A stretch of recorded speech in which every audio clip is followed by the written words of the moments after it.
O ano era 1990. Ouro Preto amanheceu sob uma neblina densa, aquele frio úmido típico das montanhas de Minas Gerais que penetra nos ossos e carrega o cheiro de terra molhada e pedra-sabão. A cidade inteira estava na igreja de São Francisco de Assis. O cheiro adocicado de incenso misturava-se ao perfume de lavanda das damas da alta sociedade. Todos aguardavam a entrada triunfal de Elisa, a joia da família Alencar. Elisa era a perfeição. Loira, dócil, bordadeira exímia. A noiva que todo homem rico desejava. No altar, esperava Dr. Joaquim, um magistrado de 30 e poucos anos. Um homem sério, de poucas palavras, conhecido por sua integridade inabalável e olhos que pareciam ler a alma das pessoas. Ele não estava nervoso, estava solene como uma estátua de bronze, mas os minutos passavam. O órgão parou. O burburinho começou. Antes de prosseguirmos nesta cerimônia, confira rapidinho se você já faz parte da nossa família aqui no canal.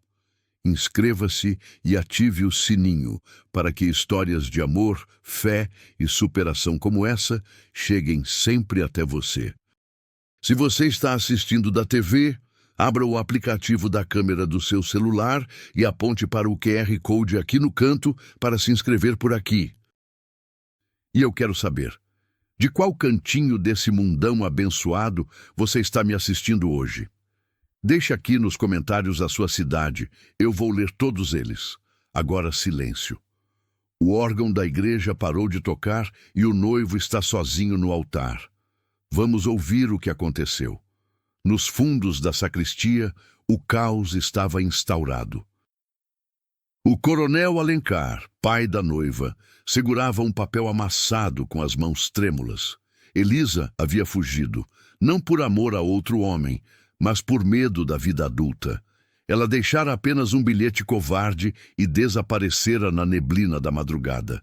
Ali, encostada na parede fria, estava Madalena, a irmã mais velha, a ovelha negra.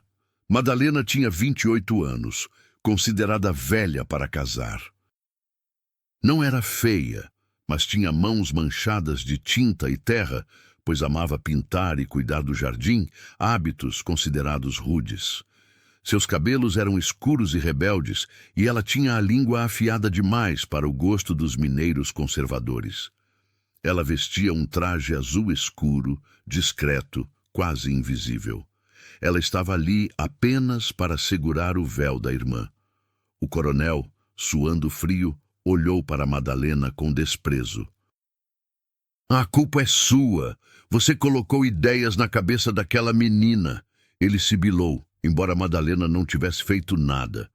Vou ter que cancelar. Nossa honra está na lama. Madalena sentiu aquelas palavras como chicotadas, embora sua pele estivesse intacta.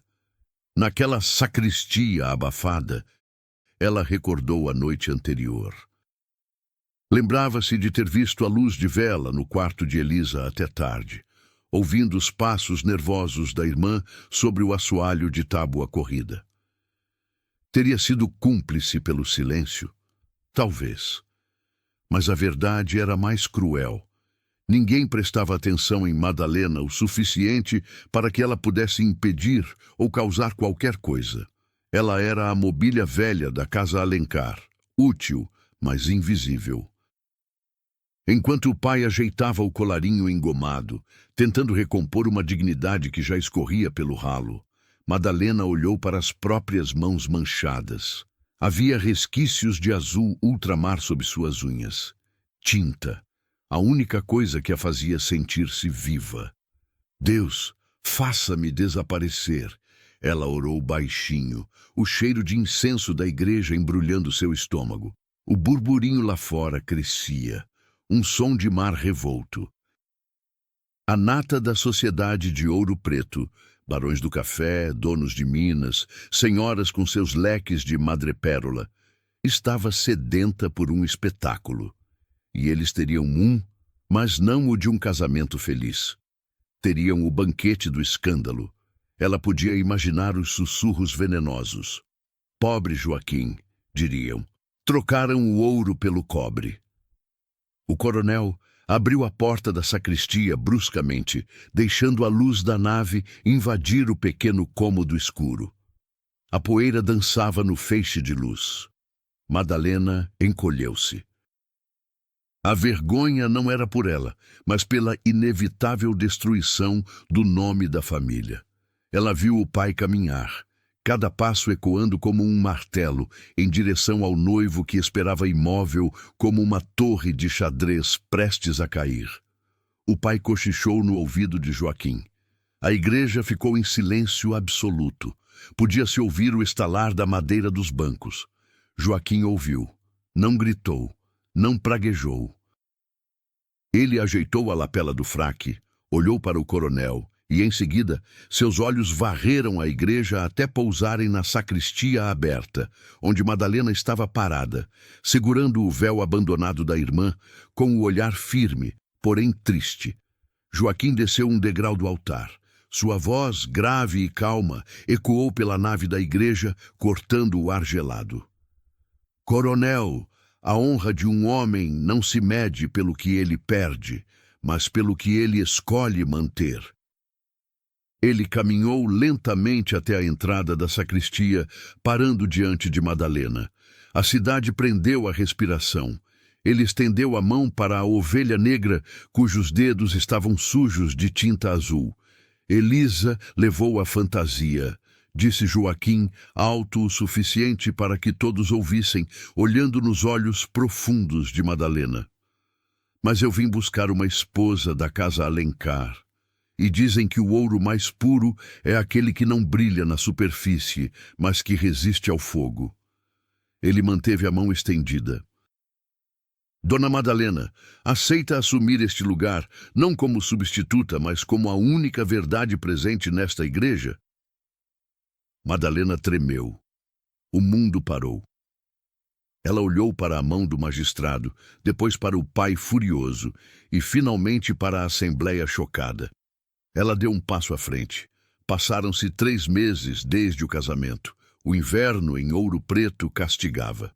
A chuva fina e constante batia nas janelas coloniais do sobrado do Dr. Joaquim, criando uma melodia melancólica que parecia não ter fim. Para a sociedade, Madalena havia tirado a sorte grande.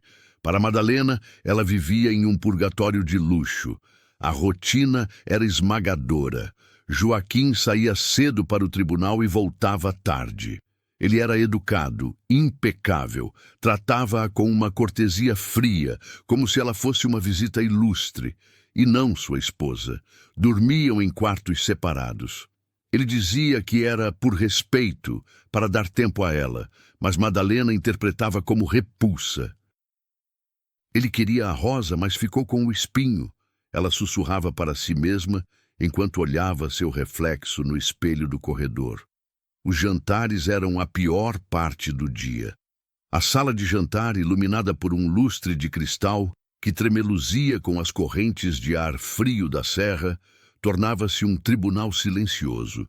Sentados em pontas opostas da longa mesa de jacarandá, Joaquim e Madalena mal se tocavam, nem mesmo com o olhar. O único som era o tinir agressivo dos talheres de prata contra a porcelana fina e o tic-tac monótono do relógio de pêndulo no canto, que parecia contar os segundos de uma vida desperdiçada. As criadas serviam a sopa de angu e couve com uma eficiência muda, mas Madalena sentia o peso do julgamento delas. Elas conheciam Elisa, adoravam o sorriso fácil e as gorjetas generosas da irmã mais nova. Para elas, Madalena era a intrusa, a solteirona que usurpara o lugar da patroa legítima. Certa noite, Madalena tentou puxar assunto sobre um caso que Joaquim julgava no tribunal, algo sobre disputas de terras que ela lera no jornal local. Joaquim parou com a colher a meio caminho da boca, olhou-a com estranheza e respondeu secamente: "Não são assuntos para ouvidos femininos, Madalena. Preocupe-se com a casa." Aquilo a feriu mais do que um grito. Ele não era cruel por maldade, mas por indiferença. Ele não via nela uma interlocutora, apenas uma obrigação contratual cumprida diante de Deus. Naquela noite, deitada na cama fria do quarto de hóspedes, ouvindo a chuva bater nas telhas coloniais, Madalena chorou, não de tristeza, mas de solidão. Uma solidão povoada, onde a presença física dele na casa ao lado tornava o vazio dela ainda mais profundo. Ela estava presa em um mausoléu de boas maneiras. O conflito interno dela crescia. Ela sentia que estava enganando aquele homem íntegro. A ovelha negra estava tentando vestir a lã branca, e isso a sufocava. Certa noite, a tempestade soprou forte e o vento encanado apagou os lampiões da rua, deixando a casa na penumbra das velas. Joaquim chegou mais cedo. Ele encontrou a casa silenciosa, mas ao passar pela biblioteca, viu uma luz escapando por baixo da porta. Ele entrou devagar. Madalena não estava bordando. Ela havia empurrado os móveis pesados de jacarandá. No chão, cercada por livros de direito e filosofia que pertenciam a ele, ela estava pintando uma tela improvisada. Ela pintava o rosto dele, mas não como o juiz severo. Pintava-o com um semblante cansado, humano. Ao vê-lo, Madalena derrubou o pincel. O cheiro forte de aguarrás invadiu o ambiente sóbrio. Ela se levantou, trêmula. "Me perdoe, Joaquim", ela gaguejou, limpando as mãos sujas no avental. "Eu vou limpar tudo. Eu sei que uma esposa não deve... Eu sei que a biblioteca é seu santuário." Joaquim se aproximou. O som de suas botas no assoalho de madeira estalou alto. Ele parou diante da tela. Ficou longos minutos em silêncio, observando a própria imagem. Madalena segurava o choro, sentindo-se a criatura mais inadequada do mundo. Então, ele virou o rosto para ela. A luz da vela iluminou seus olhos castanhos, que pela primeira vez não tinham aquela frieza de mármore. "Por que pede perdão, Madalena?" A voz dele era suave. "Porque não sou o que o senhor esperava. Eu sou desajeitada, tenho mãos de operária, leio seus livros escondida e sujo sua casa de tinta." Elisa jamais faria isso. Joaquim suspirou e deu um passo, diminuindo a distância entre eles. "Madalena, olhe para mim."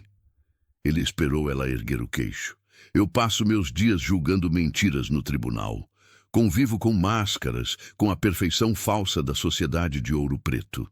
Quando chego em casa..." Ele olhou para a pintura e depois para as mãos manchadas dela. "A única coisa verdadeira que encontro é você." Ele pegou a mão dela, sem se importar com a tinta azul que manchou sua pele. "Não tente ser sua irmã. A ausência dela me trouxe uma esposa. A sua presença está me dando uma companheira. Continue pintando. Pinte as paredes se quiser, mas nunca mais peça desculpas por ser quem é." Naquela noite, eles não se tornaram amantes ardentes, mas algo mudou.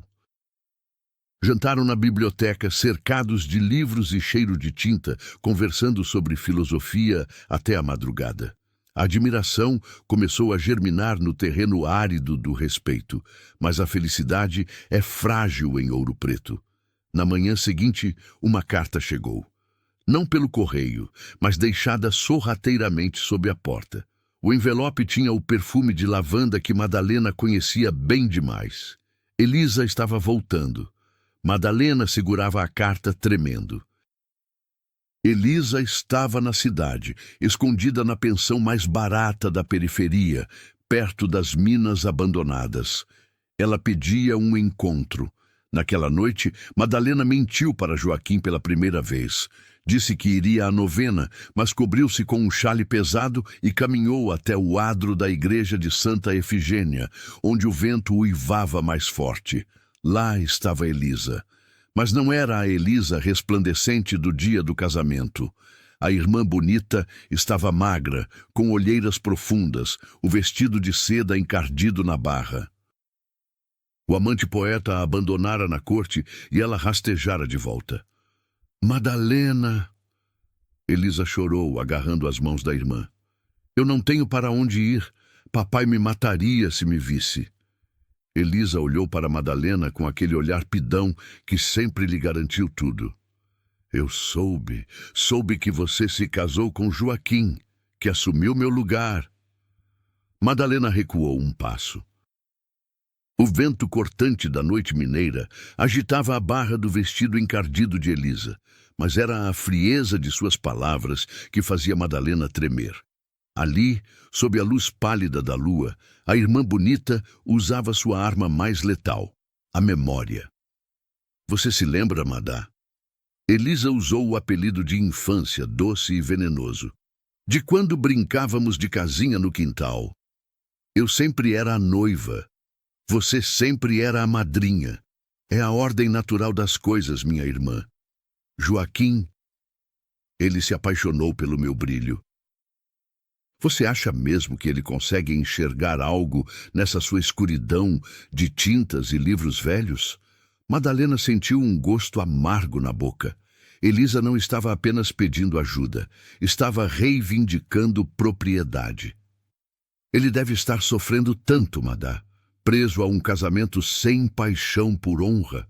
Se você o ama de verdade, liberte-o. Não seja egoísta. Aquelas palavras atingiram o ponto mais vulnerável de Madalena, sua insegurança crônica. Eu não assumi seu lugar. Eu ocupei o espaço que você deixou vazio, Madalena respondeu, embora sua voz falhasse. Mas ele era meu noivo.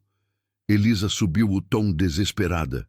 Eu cometi um erro, mas se Joaquim me vir, se ele souber que estou arrependida, ele é um homem de honra, ele vai querer consertar as coisas. A frase atingiu Madalena como um punhal. Você sabe viver sem nada. Era verdade. Elisa estava sugerindo que Madalena devolvesse a vida que construíra, como quem devolve um vestido emprestado que não lhe serve. Nos dias seguintes, o comportamento de Madalena mudou. A dúvida a corroía. Ela voltou a dormir no quarto de hóspedes. Joaquim, confuso, tentava entender. O que houve, Madalena? Onde foi parar a mulher que conversava comigo até o amanhecer? Talvez aquela mulher fosse apenas uma ilusão, Joaquim. Talvez você mereça algo mais belo. Era uma tarde de domingo. Joaquim saiu para uma reunião na Câmara. Madalena, num ato de sacrifício suicida, decidiu levar dinheiro para Elisa na pensão, decidida a mandá-la para longe ou entregar seu lugar. Mas Ouro Preto é pequena. O coronel Alencar descobriu o esconderijo. Madalena estava na porta da pensão quando o coronel chegou gritando e arrastou Elisa para a rua. A confusão atraiu a multidão. E, voltando da Câmara, passando pela rua naquele exato momento, estava Joaquim. Ele viu a cena. O sogro furioso, a noiva fugitiva chorando no chão e sua esposa Madalena tentando proteger a irmã com o próprio corpo. Os olhares se cruzaram. Elisa, vendo Joaquim, se soltou do pai e correu, jogando-se aos pés dele. Eu voltei por você, Joaquim. Eu errei, mas voltei. A cena parecia ter sido esculpida em pedra-sabão por Aleijadinho, dramática, eterna e dolorosa. O povo de Ouro Preto formava um anfiteatro humano ao redor deles, com uma fome mórbida nos olhos. Eles esperavam ver o magistrado sucumbir à beleza, esperavam ver o final feliz, onde a princesa recupera seu príncipe. Elisa, de joelhos, soluçava com uma perfeição teatral, seus cabelos loiros espalhados como um manto dourado sobre a sujeira do chão. Ela era a imagem da Madalena bíblica arrependida. Do outro lado, encostada na parede descascada da pensão, a verdadeira Madalena parecia encolher, segurando os próprios cotovelos. Em sua mente, ela já estava fazendo as malas. Já visualizava o quarto escuro na casa de alguma tia distante, onde viveria o resto de seus dias como a viúva de marido vivo. Joaquim permanecia imóvel. Seus olhos varriam a cena. Ele olhou para o sogro, a personificação da ganância. Olhou para Elisa, a vaidade ferida, e olhou para Madalena. Viu a postura derrotada dela, não por fraqueza, mas por excesso de amor. Ela estava disposta a sair de cena para que ele fosse feliz. Naquele instante, o coração de Joaquim acelerou. Não de paixão antiga, mas de uma indignação justa. O coronel Alencar quebrou o silêncio. Levante-se, Elisa, doutor Joaquim. Deus escreve certo por linhas tortas. Minha filha voltou, é a sua noiva original. Madalena entenderá. Podemos anular o casamento. Madalena fechou os olhos. Começou a tirar a aliança dourada do dedo. Elisa ergueu o rosto banhado em lágrimas. Joaquim. O nosso amor era um sonho antigo. Sou eu, a sua Elisa. Joaquim se abaixou lentamente. Com cavalheirismo, ajudou Elisa a se levantar.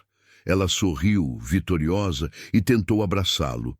Mas Joaquim a deteve com um gesto firme, mantendo-a à distância. Você tem razão, Elisa. Você é um sonho. A voz de Joaquim era calma, projetada para que a multidão ouvisse. Mas sonhos se dissipam quando a gente acorda. Ele virou as costas para a mulher mais bonita da cidade e caminhou até Madalena. Segurou as mãos dela, impedindo-a de tirar o anel.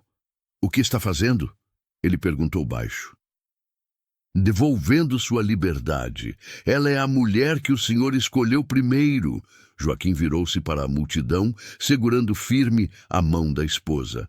Coronel, o senhor acha que o casamento é um comércio de gado, onde se troca uma peça por outra mais vistosa? Eu casei com Madalena diante de Deus. Não houve erro, houve providência. Ele olhou para Elisa com uma pena devastadora. Elisa, você fugiu porque teve medo da vida real. Você voltou porque precisa de um refúgio. Mas eu não sou um refúgio. Sou um homem. E esta mulher... Ele puxou Madalena para o centro da rua, para a luz do sol. Esta mulher que vocês chamam de ovelha negra segurou o meu teto quando ele ameaçou cair. Ela encheu minha casa de cor. Ela tem a beleza da resiliência, algo que nenhum vestido de seda pode comprar. Joaquim ergueu a mão de Madalena com a aliança. Eu não quero a fantasia, Elisa. Eu amo a realidade. E a minha realidade chama-se Madalena Alencar. Ninguém toca na minha esposa. A cidade ficou muda. Elisa recuou envergonhada. Madalena olhou para Joaquim e chorou, não de tristeza, mas de alívio.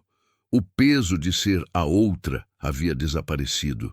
O caminho de volta para casa foi silencioso, mas um silêncio de cumplicidade. Dentro da carruagem, o balanço suave sobre as pedras parecia ninar o amor deles. Joaquim não soltou a mão de Madalena um segundo sequer. Ele tirou a luva de couro e acariciou a palma da mão dela, passando o polegar sobre as manchas de tinta seca que ela tanto tentara esconder. São as marcas de quem cria, Madalena, ele sussurrou. Nunca mais as esconda de mim. Aquela frase foi a absolvição que ela esperou a vida inteira. Ao entrarem no casarão, a atmosfera era diferente. A casa parecia respirar aliviada. Naquela mesma noite, Joaquim a levou para a biblioteca. O ato de Joaquim retirar os livros pesados de cima da mesa e colocar ali o cavalete de pintura de Madalena foi o maior gesto de amor que ela já recebera. Mas havia uma pendência. Madalena, Joaquim disse, tirando o fraque. O que quer fazer em relação a eles? A decisão é sua. Madalena foi até a janela. A vingança seria doce. Deixar Elisa na miséria seria justo aos olhos de muitos. Mas Madalena virou-se com um sorriso sereno. A justiça dos homens pune, Joaquim. A de Deus restaura. Não vou construir nossa felicidade sobre a desgraça da minha irmã. No dia seguinte, Madalena alugou uma pequena casa em Mariana para Elisa e conseguiu-lhe alunos de piano. Você não terá luxo, Elisa, mas terá a chance de descobrir quem você é quando ninguém está olhando. O trabalho cura a alma. Elisa aceitou. Foi o início de sua redenção. Meus queridos, façam uma pausa aqui comigo.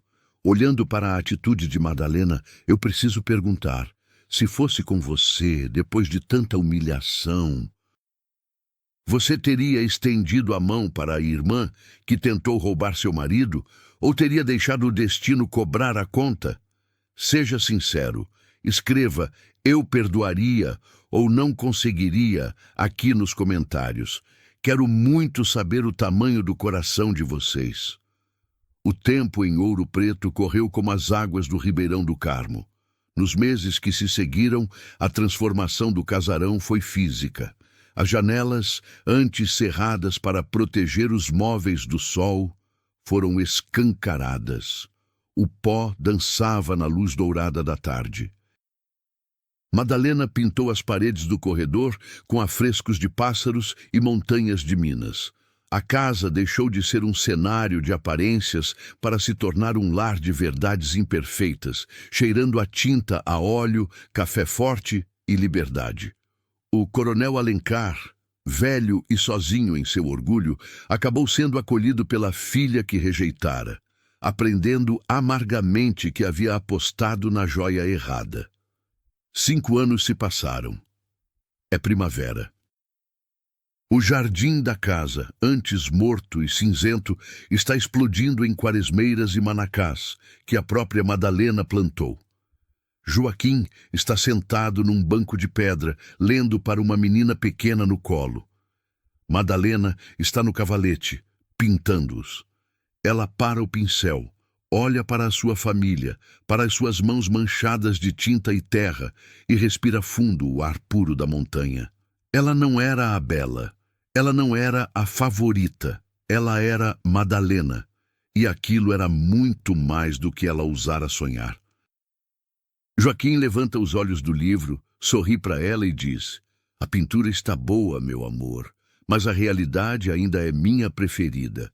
A câmera se afasta, subindo pelos telhados coloniais de Ouro Preto, enquanto os sinos das igrejas tocam, celebrando não apenas o amor, mas a vitória da verdade sobre a aparência. Meus queridos, olhem para a história de Madalena. Quantas vezes você aí, do outro lado da tela, já se sentiu como a ovelha negra? Quantas vezes o mundo disse que você era a segunda opção, que não tinha a beleza ou o talento corretos para ser feliz?